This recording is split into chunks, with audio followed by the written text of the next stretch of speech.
नमस्कार साथियों। अगर आपसे पूछा जाए कि मानवाधिकार संरक्षण और उसके नाम पर हस्तक्षेप जरूरी है या फिर किसी देश की आंतरिक राजनीति में या आंतरिक जो मुद्दे हैं उसमें हस्तक्षेप न किया जाए ये जरूरी है, आप कहेंगे दोनों जरूरी है। क्योंकि किसी भी देश के आंतरिक मामले में अगर कोई दूसरा देश हस्तक्षेप कर रहा है तो ये बहुत ही निगेटिव माना जाता है। और इसके साथ ही अगर ह्यूमन राइट प्रोटेक्शन के ऊपर कोई न बोले तो वो भी वाजिब नहीं माना जाता। मुद्दा है उमर खालिद का, यानी जो दिल्ली रॉयट हुआ था 2020 में, उस मुद्दे पर 8 यूएस लॉ मेकर्स ने भारत को लेटर लिखा है, गवर्नमेंट ऑफ इंडिया को, कि आप जो ट्रायल है वो सही तरीके से कीजिए। कि जेल में आपने अगर बंद रखा है उमर खालिद को या खालिद सैफी को या मीरन को, जिसको हैदर कहा जाता है, और ऐसे जो लोग थे शर्जील इमाम, तो इन्हें बेल नहीं मिल रही है या फिर जो इनका फेयर ट्रायल होना चाहिए वो सब नहीं हो रहा है। इसके लिए न्यूयॉर्क का जो मेयर है अभी नवनियुक्त जोहरान ममदानी, उसने लेटर लिखा है और ये अभी बहुत चर्चा में, सुर्खियों में आ गया कि मानवाधिकार संरक्षण के नाम पर ऐसा काम किया जा रहा है।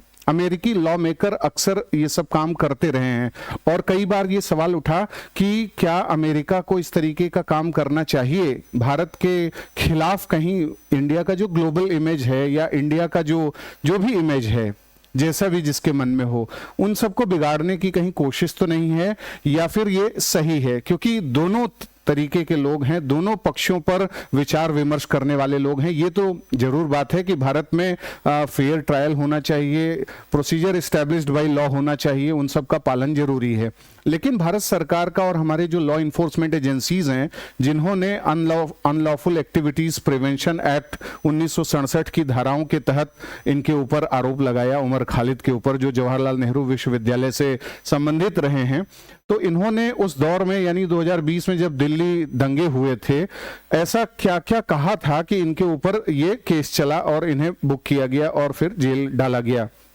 जो क्रिमिनल कॉन्स्पिरेसी का केस इनके ऊपर चलाया गया कि इन्होंने आपराधिक षड्यंत्र किया है, और इनके जो स्पीचेस हैं वो ऐसे खतरनाक स्पीचेस रहे जिसके चलते दंगों को भड़कने का मौका मिला। इन्होंने बाबरी पर बोला, इन्होंने ट्रिपल तलाक पर बोला, इन्होंने कश्मीर पर बोला, इन्होंने एनआरसी पर बोला, इन्होंने सीएए पर बोला, और एक तरीके से जैसे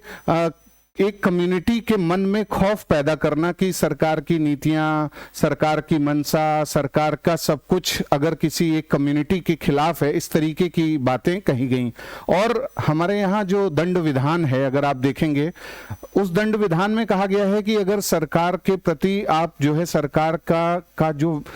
के प्रति जो विश्वास है लोगों के मन में, सरकारी जो कार्यवाही है, इन सब में अगर आप अड़ंगा डालते हैं तो आपके खिलाफ कार्यवाही की जा सकती है। मतलब आप राजद्रोह या देशद्रोह टाइप की चीज नहीं कर सकते, क्योंकि इससे राष्ट्रीय एकता, राष्ट्रीय अखंडता और ये सब चीजें प्रभावित होती हैं। अलग अलग कम्युनिटीज के बीच में जो है सौहार्द का भाव बिगड़ता है। तो ये जरूरी हो जाता है कि ऐसे कामों को, मतलब कुछ भी स्पीच दिया जाए तो वो बहुत ही सोच समझ करके दिया जाए, जिससे देश की एकता और अखंडता पर असर न पड़े। क्योंकि ऑलरेडी सेकुलर इंस्टीट्यूशन हमारे यहाँ, और हमारा जो कॉन्स्टिट्यूशन है वो सेकुलरिज्म में विश्वास करता है। अब बहुत से लोगों का ये मानना है कि इन सब चीजों पर चोट की जा रही है, बहुत से लोग कहते हैं नहीं चोट की जा रही है, बहुत से लोग कह रहे हैं हो रहा है चीजें, लेकिन इसको जो है सुधार करने की आवश्यकता है। यहां पर मुद्दा ये है कि जब इस तरीके की घटनाएं घटती हैं तो उनके साथ जो कार्यवाही है वो कार्यवाही निष्पक्ष तरीके से होनी जरूरी है। और जब इनको जेल में बंद किया गया तो देखा गया कि बहुत अलग अलग प्रकार के तर्क वितर्क और जो विवाद हैं वो सब उभरने शुरू हो गए। अब बात आती है कि जो यूएस लॉ मेकर्स हैं, उन्होंने पहले भी इस तरीके का काम भारत के संदर्भ में किया है। उन्होंने रिलीजियस फ्रीडम जो रिपोर्ट है वो बना करके अमेरिका की तरफ से, उसमें हमेशा कहा जाता है कि भारत सरकार जो है माइनॉरिटी कम्युनिटीज के खिलाफ जो है पॉलिसीज रखती है, या इंडिया में जिस तरीके की नीतियां हैं उससे रिलीजियस या कम्युनल पोलराइजेशन होता है, धार्मिक ध्रुवीकरण होता है, धार्मिक तुष्टीकरण किया जाता है, कम्युनल क्लास डिवाइड जेनोसाइड को जो है बढ़ावा दिया जाता है, इस तरीके का आरोप जो है रिलीजियस रिपोर्ट में, जो फ्रीडम रिपोर्ट है उसमें कहा जाता है। ऐसे ही और भी तमाम प्रकरण हैं जिस पे भारत को घेरने की कोशिश की जाती है। वहीं दूसरी तरफ कुछ ऐसे दल हैं जिनका कहना है कि अमेरिकन जो लॉ मेकर्स हैं उनको ये तो नहीं दिखता कि बांग्लादेश में जो हिंदुओं के खिलाफ या हिंदू अल्पसंख्यकों के खिलाफ अत्याचार है उसमें भी फेयर ट्रायल होना चाहिए, उसमें भी लोगों को सजा मिलनी चाहिए, उस पर एक शब्द नहीं कहेंगे और इस तरीके की चीजों पर यानी इंडिया को घेरने के लिए वो आगे आ जाते हैं। उनका कहना है कि भारत में भी जो अगर कभी भी हिंदू मंदिर तोड़े गए या अभी भी अगर कोई भी ऐसी चीजें होती हैं, ऐसी घटनाएं होती हैं, तो उस पे भी तो यूएस लॉ मेकर्स को या दुनिया के अन्य लॉ मेकर्स को बोलना चाहिए, यानी दोहरा मानदंड नहीं रखना चाहिए, हिपोक्रेसी नहीं रखनी चाहिए। अगर आप कोई भी कार्रवाई कर रहे हैं और एक स्वस्थ मैसेज देना चाहते हैं कि आप लोकतंत्र के लिए लड़ रहे हैं, आप मानवाधिकार के लिए लड़ रहे हैं, आप किसी देश के सिविल सोसाइटी जो ऑर्गेनाइजेशंस हैं या सिविल सोसाइटी को स्ट्रेंथन करने के लिए आवाज उठा रहे हैं, अपोज कर रहे हैं, जैसा कि अमेरिका कहता है कि हम ऐसा करते हैं, तो उसमें एक न्यूट्रलिटी रहनी चाहिए। सभी वर्गों को, सभी तरीके के संप्रदायों को, धर्मों को ध्यान में रख करके होना चाहिए। हिंदू धर्म के संरक्षण के लिए भी उनको बोलना चाहिए। अगर बात इस्लामोफोबिया की होगी तो हिंदू फोबिया की भी होगी, क्रिश्चियनोफोबिया की भी होगी, क्योंकि ये सब चीजें जो हैं गुथी हुई हैं आपस में और हर वर्ग जो है पूर्ण रूप से सही काम नहीं करता, किसी न किसी में कुछ न कुछ कमियां तो हैं ही। लेकिन यह है कि हमारे देश में संविधान सबसे बड़ा है, सुप्रीम लॉ जिसको आप कहते हैं, और हमारे देश का जो प्रोसीजर एस्टैब्लिश्ड बाय लॉ है, जिसमें ड्यू प्रोसेस ऑफ लॉ है, जिसमें सब्सटेंटिव जस्टिस की बात की गई है, हमारे पास इतने स्वतंत्र न्यायपालिकाएं हैं, उन सबको बहुत अच्छे तरीके से, इम्पार्शियल तरीके से इन सब चीजों को देखने की आवश्यकता है कि किस केस में क्या किया जाना चाहिए।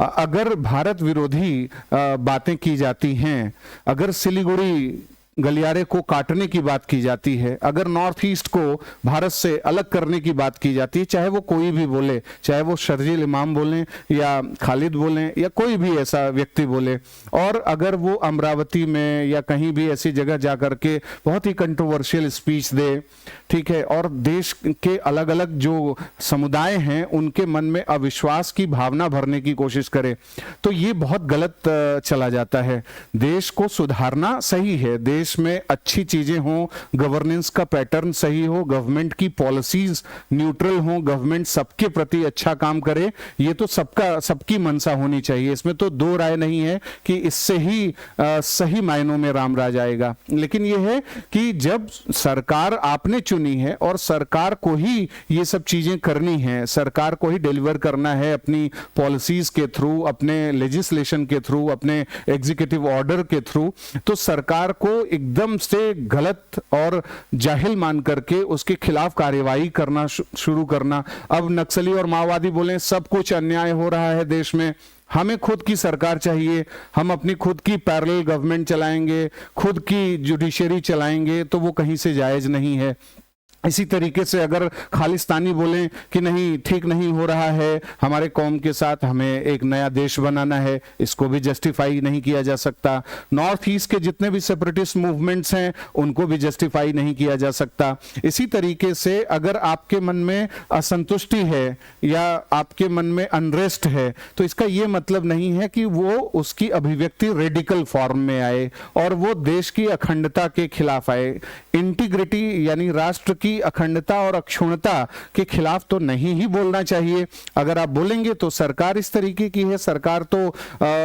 कार्रवाई करेगी ही। तो इसलिए कार्रवाई जो भी हुई है उसके जो भी पक्ष हैं वो आप लोग जानते हैं। इन दंगों के पीछे कौन कैसे किसने क्या काम किया, बहुत विस्तार से इन सब पे चर्चा हो चुकी है। 53 लोग मारे गए थे, 700 से अधिक लोग घायल हुए थे दिल्ली दंगों में, और उस दंगों को भड़काने के लिए जो चीजें जिम्मेदार थी उन सब का मूल्यांकन भी अभी भी चल रहा है। तो इसलिए अब ये जरूरी हो जाता है कि जो भी ऐसे लॉ मेकर्स हैं, चाहे वो यूएस लॉ मेकर हों, ईयू के